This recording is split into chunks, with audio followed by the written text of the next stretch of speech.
All right, we're going to start by cutting out the model box here. So this tutorial is just going to walk you through the steps. So I just got a collection on here, hopefully they're all on the screen, of the things that I think are useful for this portion of model making.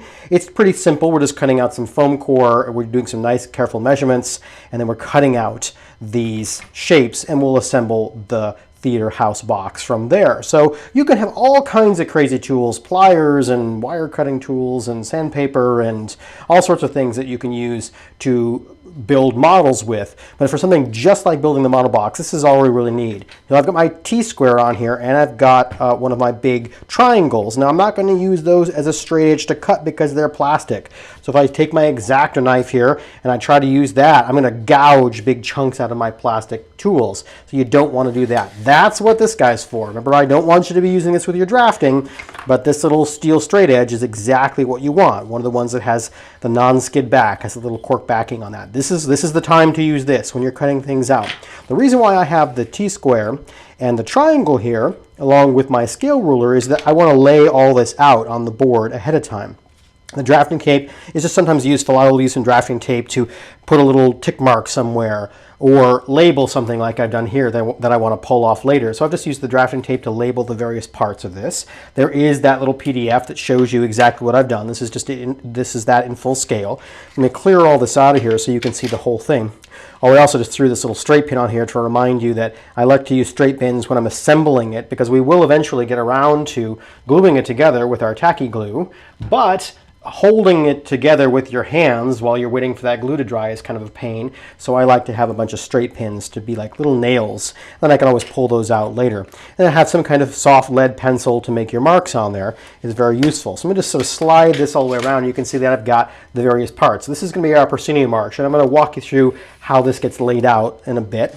The back is pretty straightforward. It's just that quarter of the board. By the way, this is a piece of black foam core that is 20 inches high by 30 inches wide, and that's the size you ideally want to get, because the generic theater model box is made to fit in perfectly on one of those pieces of foam core with very little waste, and all you need is this one piece and then a little scrap for a couple of little joist pieces that don't fit on here. Those are those little ones off to the side on the drawing. So that's just some scrap bits. You can find that anywhere. Down here at the bottom here I have the base, and the base is just the floor basically that all this is going to get set on top of. So all of our walls and things will be glued onto this surface. Down over here in this corner here I have the stage. Now the reason why I chose this particular corner is, if you notice, this chunk of foam core will probably drop from the floor, banged up on this little corner here. So I don't want any of my other corners to have this big crumple on it.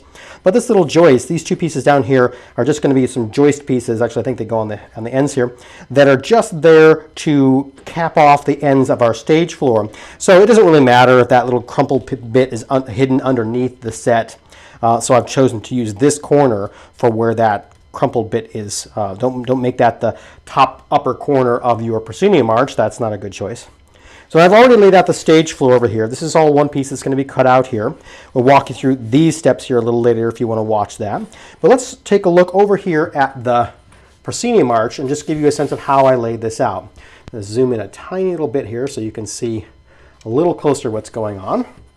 Now I'm using, this is where the T-square comes into place. Here I can use the T-square to give these nice construction lines. By the way, I've been drawing with a little white pencil on here so you can see it better in the video. These lines are just regular pencil, but we're going to reinforce those in a moment when I show you how I laid this out. All right, so looking at my instructions here, so I've got the various drawings and then that little the PDF here that has all the measurements for you. I know that our proscenium arch is 32 feet wide, and it is 24, actually it's 23 because of the height of our stage floor here, 24 inches high. So basically that's 6 inches by 8 inches on these two dimensions. And these little side bits here are 3.5 inches on either side. And this whole side of it, half of the 30, is 15. So the first thing you're going to want to do is put this little cross hairs in here, measure over 15 inches, put a little tick mark, make sure that you've got it on the other side. One thing that's kind of something to be aware of is that these foam core dimensions are not necessarily precise. So you might just assume if you only measure from one side and you put a little tick mark without checking it in the other direction, it might be as much as 1/4 of an inch off on dimensions. Usually it's a little less than that, but the dimensions can vary about a 1/16 or an 1/8 of an inch. And an 1/8 of an inch can be a big gap if you're trying to measure from one side. So you might measure over here and put a mark at 15 and then measure from the other side and see that, ooh, it's just a little bit too short. And then you can just cheat a little bit. It's better to kind of make sure that both sides are equal, even if it's actually, 14 and 7/16 or something like that in both directions, that it's better to do that, to have it slightly smaller than it actually is, but centered, than it is to have one side lopsided. So just double check your measurements in both directions when you go to do that. This one actually came out pretty good here at 15 inches. So I was able to come along here, and the first thing I did was I measured up with my triangle here, my scale ruler, excuse me, 3/4 of an inch. Now you can do it in either way. I know it's 3/4 of an inch in reality, but also if we find the 1/4 inch scale, I also know that it is 3 feet up to the bottom of this little stage floor. So either way works. So I can come up over here and get my finger out of the way so you can see what I'm doing. And I just made this little tick mark. There's one of my original tick marks, if you can see it there. I just came up off of this bottom edge. This is 10 inches down from the top, by the way. Made a little tick mark right there, and then just do another one somewhere else. That gives you 2 points to connect. So I did probably that little tick mark there and one there. Now this is where the T-square comes in, because I can, actually I think my first tick mark was here at the edge of the board. That makes sense because I used the edge of the board to measure up exactly 3/4 of an inch, and then I've got that one there as well. That let me put the T-square up against the edge of the foam core and just kind of connect those dots. And I just drew this little pencil line. I can always come back and erase these after I've got all the pieces cut out, because this is just pencil on here. But what I'm going to do right now is just reinforce that one line. But I need to know, well, where is it in this direction? So I know that I can measure over from along one of these lines, the 14 feet that it is, or it's the 3.5 inches. So 3.5 inches here, or it's 14 feet in the scale going in this way. Either way, however you want to get to that dimension is fine. But then I've got that mark. And then if I go the same thing on the other direction, I can check and see 14 feet on this side. That's good. And then you just want to double check and make sure that you've got 32, I don't know if you can see that, but 32 inches there. No, it's upside down. And then 0, 32, that puts 16 right in the center. And I put a little tick mark there just in case I need to use that as well. And you can double check it in full scale as well. So there's 0 and 8 inches, and the 4 inches is right there on the center line. So just double checking before you start cutting this up. Foam core, especially the black stuff, is kind of expensive. So don't start making cuts, just like the scene shop rule, measure twice, cut once kind of thing. It's better to just double check before you start cutting into your materials. Something that can also happen too when we're using our scale rulers upside down a lot, which is sometimes it's just easier to just grab it and slide it over, is that we'll forget we're trying to measure to 3.5 inches, but we might be measuring in some other direction. We might see this as 3.5 because we're used to going right to left. So you might put your upside down ruler on there and say, oh yeah, 3.5 right there from there to there. No, that's actually 2.5. You just knocked an inch off by doing that, by drawing by putting a tick mark on the wrong side of 3 inches. So if you had it going in this direction, you're probably less likely to do that because you're going to see 0 and 3.5. But just look really carefully at what you're doing, especially when you're using a tool upside down, as we just do, for convenience sake, or because that's what we can see best, or whatever. It's really easy to say 3.5, and then it's like, why is everything an inch short? Well, that's why. It's really easy to do. So now I've got this little guideline in here, and I know where the line starts and stops, so I can come in here with my T-square, and I'm not even going to trust. The edge of the foam core is not as good. In fact, I'm not even going to use the T-square. I'm going to come over here and grab my big triangle. This is why I like this guy. And just with my fingers, I'm going to feel that the triangle is squared right on the edge of the foam core, and I'm just going to use that as my guide there. That's a little bit safer. And then I can do both the edge and visually my little guideline and use both of those to kind of check each other. And now I'm just going to reinforce that line with this white China marker line there. So now I've got that edge. And now I can do the exact same thing coming down. I've already measured the height up from the down. It's 3.25, I think, from the top of the material. Or you can go 6 inches up here, or the 24 inches, whichever way you want to think about that. 24 feet, excuse me. And now I know how high to start from. So I'm going to start from that point and come down until I hit that corner. And just do the same thing. Now, these might be, I've already drawn out these pencil lines. That's all you need to go ahead and cut it out. I'm just reinforcing it so you can see it better on the movie with this white pencil, but you could also consider the pencil lines that I have here as your tick marks or your little construction lines, very faint lines that you've used to set up your guides. And then I'm going to just connect these dots right there. And then I also know that this piece here is going to be split in half. I haven't got it labeled, but this is our front and our proscenium arch, and we're going to use these two 3-inch high pieces as our side bits. In fact, I think we have to cut them off a little bit over here once we get it cut out. But we're just going to cut this piece out first before we mess with that, and then we'll salvage these pieces, and they'll be the side bits on our side of our theater. Okay, so now let's go ahead and grab our knife, and I'm going to just talk about some knife things. First thing I'm going to do is just to make it easier on myself, I'm just going to cut this piece out of here. So I'm going to put my straight edge up against my line, and I'm just going to double check at the top and the bottom here about my line, make sure I've got it lined up. Now, normally I would say put the straight edge on the side of the material that you're trying to protect. But in this case, we want both of these pieces. We want to be really careful with this cut because we want our proscenium arch and the back. We're not going to throw away either sides of these. But if this is the piece we were cutting out, this would be the way to, no, this was the piece we were cutting out. This is scrap, and this is the part we wanted. This is lined up right, because here we're not going to accidentally cut into the piece we want. If we cut this direction into the waist, that's a waste, but it's not like ruining the piece that you're trying to cut out. In this case, we got to be really careful because we want both sides of this. Now, I can't stress this enough. You want a nice sharp blade when you're doing this, especially when you're cutting long pieces here. Just put a fresh blade in. They're not that expensive, and it's going to be so much easier. It's also safer.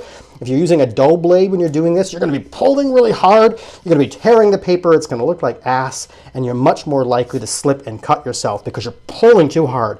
If you're like gritting your teeth while you're cutting your foam core, you're working way too hard and your blade is way too dull. So what I'm going to do is just cut this. I'm going to cut this 3 times.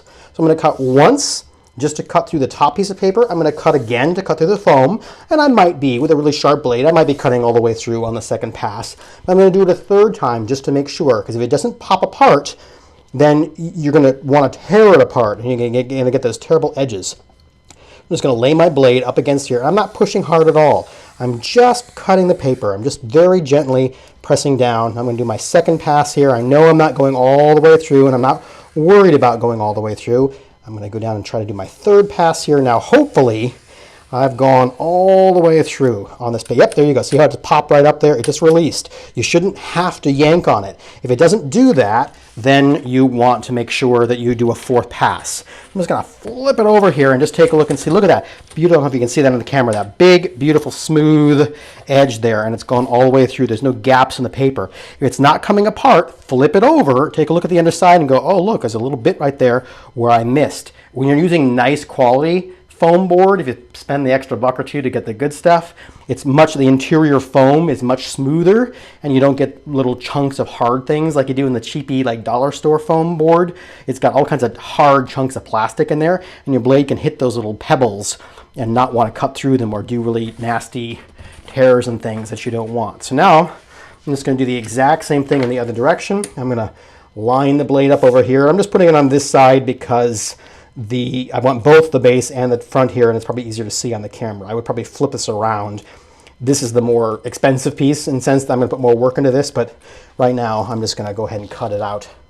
So I'm going to just do this first pass. I'm pressing gently against the blade. Oh, also I forgot to mention that, see how vertically I'm holding the knife? You don't want to be cutting like this or like this, because then you'll get a bevel cut, unless you want a bevel cut. But if you're trying to get a nice straight cut, you want your blade to be nice up and down vertical. So I'm going to go back and do the 2nd pass here. Not trying to cut all the way through. In fact, it looks like I did, almost. See how it's separated right there? I'm going to do one more pass here. Whoa, look at that. I made a mistake right in front of you on camera. Maybe it was off the screen, you didn't see it. And then I'm going to just go through and do this last little pass here, and I can just feel that I can just move this piece away. No tearing, no yanking on it. It should just completely separate, and that gives you these perfectly sharp corners. We're not going to look at the little mistake I made over there. But here's these nice, perfectly sharp corners that let you cut out the pieces. So it's that 3-pass trick that's really important. Now the last thing I want to show you here, we're just going to cut out this proscenium arch. And again, I want both this piece and the outside piece. So I'm trying to save both pieces of this because I'm going to be really clever with my recycling. So it's really important when you go to cut these inside corners like this that you cut away from the corner. If I try to cut this way and cut all the way to the corner, because the blade is a diagonal blade, I'm going to cut into the area that I don't want. So what I want to do is line that up just perfectly, and I'm going to put the blade right down in there. I'm just going to push it straight down, and I can even saw down a little bit in there. So I'm cutting away from that corner. And I'm going to stop short of this last corner. If I keep on going now at this point here, I keep going to this corner, then I'm going to overshoot. So I'm going to come back and go in the other direction once I get there. So let me come over here, flip it over, and do the exact same thing, pulling away from this corner. And that's what's going to let me have this really nice, sharp, clean interior corner by cutting away from it. Another trick that you can do, I'm going to try to cut all the way through on that second pass there, and then I'm going to flip this over and show you what's going on the other side. So if I flip it over, I can see, well, here, let me do one more pass on this side. I didn't cut quite deep enough. I wasn't trying to, but let me actually try to. Oh, here's a trick too. Put your blade in the slot and then put the knife up against it and then get it lined up here if you're trying to realign something. I'm going to try to cut through here. And then just stop, and hopefully I've made a cut on the other side. Yeah, not quite all the way. Well, actually, no, it's pretty good. But notice, see now, there's no little tufts of paper there. I cut over a little tiny bit. You probably can't really see that tiny little bit right there, but there's a little bit of overshoot. Nobody's going to see it. It's going to be on the inside, you know, no worries. But you can, and nothing stops you. There's like a little hanging chad here of paper on here. Nothing says you can't flip it over and just cut that last little bit out. If you're like, oh, why is it not loose? I've cut it 3 times. What's happening? Maybe there's just a little tiny bit right there that just needs to be snipped with your blade, and that's perfectly fine. So I'm going to go ahead and just quickly cut out the rest of these here. Okay. All right, so now I've got all that but that little corner cut out. I'm going to try to tip it into the light, see if you can see that it's not quite connected there. Well, you can do this little thing where I'm just going to raise it up, making sure my fingers are nowhere near it. I'm going to raise it up, and I'm just going to push the blade straight down. Oh, it's going to make a squeaky noise. I'm just going to put the blade right to that corner. See how the blade is like fairly vertical compared to that corner? And I'm going to pull it out and do the exact same thing in the other direction. I'm just going to sort of push the blade. A little sawing action might be necessary until it gets to that corner. And then it's just going to pop right out. And we get that nice, clean pop out off of that corner. So look at that nice interior cut there. No tears, no nothing going on. Beautiful interior cut. And that should be just about it. I have a little bit on the corner here. Here's what I'm talking about. I'm just going to come in and I'm just going to cheat. I'm just going to cut that little bit of paper out. Ooh, tiny bit more. If it doesn't just fall out, oh, there's another one. See, if I yank on this, if I get impatient and yank on this, I'm going to tear a big, ugly chunk of paper out. So I want to come in with my blade and just cut that little piece of paper there, that little bit that wasn't quite, geez, still not quite done. Just be patient with these little spots like that. If it's not just falling right out, then there you go. That's what you want. You want it to just fall right out. And that's going to give you this beautiful, nice 90-degree corners. Everything's smooth and pretty. That's the way you want to cut these out. If you're ripping and tearing and using a dull blade and having to just grit your teeth while you're cutting through your material, you're working way too hard. This should just kind of fall apart when you've got it done right.